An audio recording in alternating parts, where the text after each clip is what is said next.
ఇవి మొలకెత్తిన విత్తనాలు. బరువు తగ్గవలసిన వారు తినటానికి ఇట్లా బాగుంటుంది. అప్పుడప్పుడు మీరు మొలకెత్తిన విత్తనాలు వెరైటీలు మార్చుకోండి. మనం చెప్పిన రకాలు చాలా ఉన్నాయి కదా, ఏ రకాలైనా సరే ఒక రకం ఇక్కడ తగ్గిస్తారు, ఇంకో రకం అట్లా పెంచుకుంటారు. బోర్ కొట్టినప్పుడు చేంజ్ చేస్తే మీకు బాగుంటుంది అనమాట. కామన్గా ఈ గింజలు బాగుంటాయి. రోజు పెసలే తిన్నా, ఎన్నాళ్ళు తిన్నా నష్టం ఉండదు. అవే రకంగా పెసలు ఒకే రకంగా తింటే ఏదైనా నష్టమా అనుకోవచ్చు. ఏమీ నష్టం ఉండదు. పెసలు అలసందలు కామన్గా పెట్టుకోండి. శనగలు ఇట్లాంటివన్నీ మార్చుతూ ఉండండి కావాలంటే. బరువు తగ్గాలని గింజలు తగ్గించటం చాలా తప్పు. బాగా తినండి, ఇది వాళ్ళకి. ఇక షుగర్ వ్యాధి ఉన్నవారు ఈ మొలకెత్తిన విత్తనాలు తింటే లాభం ఏమిటంటే, మొలకెత్తిన విత్తనాలతో పిండి పదార్థాలు తగ్గుతున్నాయి, మాంసకృతులు పెరుగుతున్నాయి. మాంసకృతులు త్వరగా గ్లూకోజ్గా మారి లోపలికి వెళ్ళవు. పైగా ఇందులో పీచు పదార్థాలతో ఉన్నాయి పిండి పదార్థాలు కానీ ఇవన్నీ. అందుకని చక్కెరను మెల్లమెల్లగా లోపలికి చేరనిస్తాయి. ఒక్కసారి దూకవు, ఏదో ఇడ్లీ దోశలు దూకినట్టుగా లోపలికి చక్కెర పదార్థాలు దూకి రక్తంలో చక్కెరను పెంచవు. అందుకని మొలకెత్తిన విత్తనాలు షుగర్ పేషెంట్కి అసలు ఒక వరం అని చెప్పొచ్చు. ఈ మొలకెత్తిన విత్తనాలు మీరు తింటే ఇన్సులిన్ ఉత్పత్తికి ప్రేరణ కలిగిస్తాయి. ప్యాంక్రియాస్ గ్రంథికి బాగా మేలు చేసే డైట్ ఇది. ఈ మొలకెత్తిన విత్తనాలు తింటే రక్తములో చక్కెర సహజంగా నియంత్రించబడుతుంది. అందుకని 2 రకాల లాభం. ఇన్సులిన్ ఖర్చు తగ్గిస్తాయి. ఎలాగో తెలుసా? ఇది సహజమైన ఆహారం. సహజమైన ఆహారానికి ఇన్సులిన్ అవసరం చాలా తక్కువ ఉంటుంది. మనం ఉడికించిన ఆహారాలు, ఉప్పు నూనెలు వేసిన ఆహారాలకు ఇన్సులిన్ అవసరం ఎక్కువ, సహజమైన ఆహారాలకు తక్కువ. అందుకనే మీకు ఇన్సులిన్ ఖర్చు తగ్గుతుంది, ఇన్సులిన్ ఉత్పత్తి పెరుగుతుంది. ఎంత లాభమో చూడండి. మొలకెత్తిన విత్తనాలు బ్రేక్ఫాస్ట్ అసలు ఏ రోజు షుగర్ పేషెంట్లు మానకుండా ఉంటే మంచిది. సైడ్ ఎఫెక్ట్స్ చాలా తగ్గుతాయి. అసలు మధ్యాహ్నం 1 గంట 2 గంటల భోజనం లేట్ అయినా నీరసం కూడా రాదు. వీళ్ళు ఏం చేయొచ్చు అంటే, ఇప్పుడు చెప్పినట్టే మొలకెత్తిన విత్తనాలన్నీ పెట్టుకోండి. ఏవైనా 3-4 రకాలు, అన్నీ మాత్ర మొలకలతో పాటు వేసేసుకోండి కావాలంటే.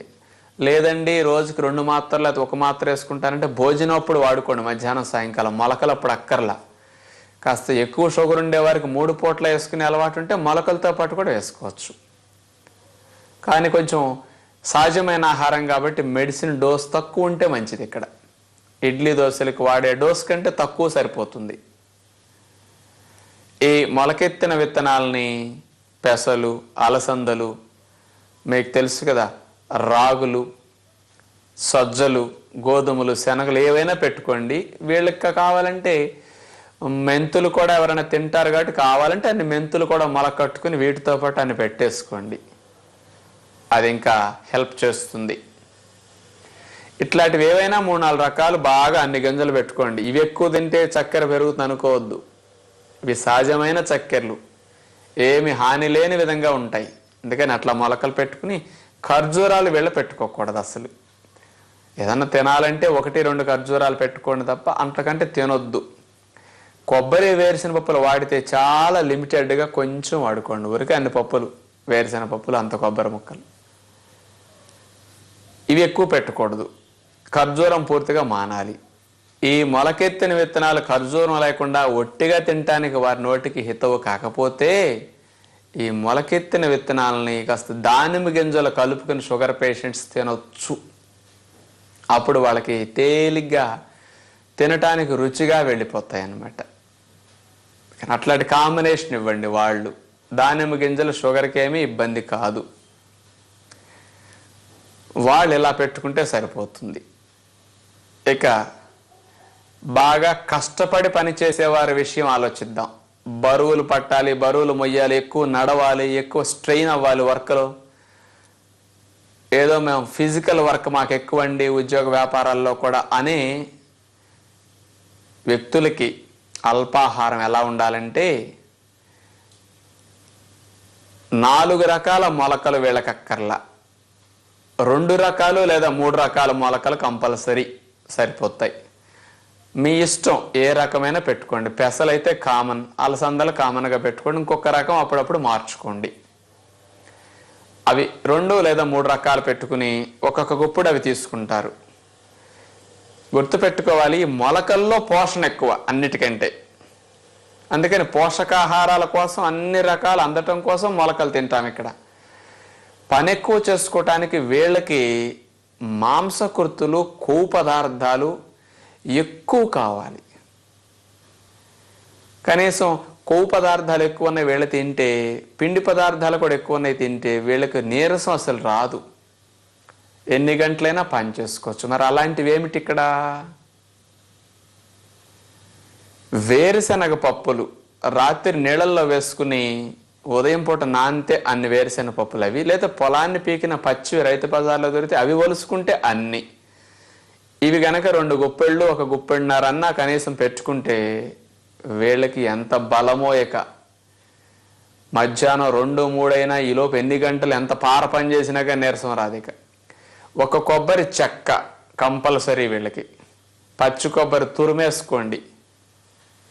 ఆ తురుము ప్లేట్లో పెట్టుకోండి, మొలకలతో కలుపుకోండి, లేకపోతే విడివిడిగా తినండి, లేకపోతే ముక్కలు కొరుక్కోండి. ఏదో ఒక రూపంలో 1 చెక్క కొబ్బరి కంపల్సరీ. మరి 1 చెక్క కొబ్బరి దగ్గర దగ్గర మీకు 300 క్యాలరీల శక్తి వరకు ఇచ్చేస్తుంది. 2 గుప్పులు వేరుశెనగ పప్పులు అంటే ఈ 300-400 శక్తి దగ్గర దగ్గర. ఈ గింజలు ఇవన్నీ కలిస్తే 1000 క్యాలరీలు. మీరు ఇడ్లీలు తింటే వచ్చేది 600-500 శక్తి మించి రాదు. మీకు 6-7 ఇడ్లీ తిని వెళ్ళిపోతారు మీరు. మీకు సైకలాజికల్ ఫీలింగ్ అంతే. ఏమంటే టిఫిన్ తినకపోతే మేము ఎట్లా పని చేసుకోగలుగుతామని అంటారు. మీరు ఈ సైజు ఇడ్లీలు తింటే 80 క్యాలరీలు ఉంటాయి. మరి 600-700 క్యాలరీలు రావాలంటే మీరు 8-9 ఇడ్లీలు తినాలి. కానీ నువ్వు మొలకలు తింటే దానికంటే రెట్టింపు 1000 క్యాలరీల శక్తి వరకు వచ్చేస్తుంది. వేరుశనగపప్పులు, కొబ్బరి ఎక్కువ తిన్నారంటే బాగుంటుంది. 2 రకాలు 3 రకాల మొలకలు, కొబ్బరి, వేరుశనగపప్పులు మెయిన్. 10-15 ఖర్జూరాలు ఉండాలి వీళ్ళకైతే. ఇట్లా పెట్టుకుని వీళ్ళ బ్రేక్ఫాస్ట్ పెట్టుకుని సరిపెట్టొచ్చు. చక్కటి శక్తినిచ్చే ఆహారం. ఎదిగే వయసులో పిల్లలకైతే బ్రేక్ఫాస్ట్ ఎట్లా ఉంటే మంచిది? వీళ్ళకి ప్రధానము 1 రకమైన మొలకెత్తిన విత్తనాలు తప్పనిసరిగా. పెసలు అన్నీ పెడితే పిల్లలు బోర్ కొట్టేస్తున్నదని తినరు. తింటే 2 రకాలు పెట్టండి, లేకపోతే 1 రకం పెసలు పెట్టండి. ఒక్కొక్కసారి శనగలు పెట్టండి, శనగలు ఇష్టంగా తింటే మొలకలు. ఒక్కోసారి ఈ రకాలు ఏం తినకపోతే ఈ 2టినే పెట్టుకోండి ఎప్పటికీ. 1 రకం కాస్త గింజలు ఎక్కువ పెట్టి. వేరుశెనగ పప్పులు, కొబ్బరి పిల్లలకి తప్పనిసరి ఆహారం. ఇక ఒక్కోసారి గింజలు మొలకలు తినకపోయినా కానీ కొబ్బరి, వేరుశెనగ పప్పులు పెడితే వీళ్ళకి అసలు నీరసమే రాదు.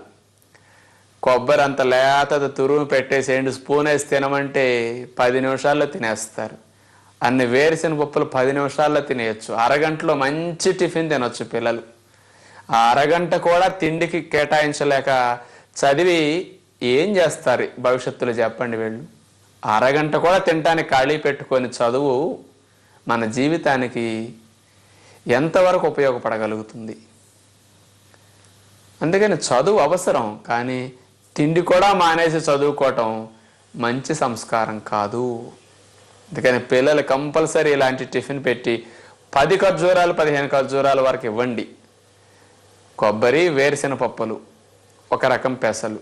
వీళ్ళకి ఎవరికైనా డబ్బులకి ఇబ్బంది లేకపోతే, ఇంట్లో పిల్లలుంటే మాత్రం మీ డబ్బుని మాంసాలకిను ఇంకొక సినిమాలకి షికార్లకి కాస్త తగ్గించుకుని మీ ఇంట్లో బాదం పప్పులు, జీడిపప్పులు కాస్త ఇట్లాంటివి కొనండి. ఒక 10-15 బాదం పప్పులు నానపెట్టేసి పిల్లవాడికి ఇచ్చేయండి. పేచీలు పెట్టకుండా 20 ఇచ్చినా తినేస్తాడు వాడు, ఎందుకంటే ఇవి కమ్మకుంటాయి కాబట్టి. ఒక 20 జీడిపప్పులు, ఒక 20 బాదం పప్పులు, ఇంకా డబ్బులకు ఇబ్బందులు అయితే వాల్నట్స్ కూడా ఒక 1/2 డజను 10 నానబెట్టి అవి ఇచ్చేసేయండి.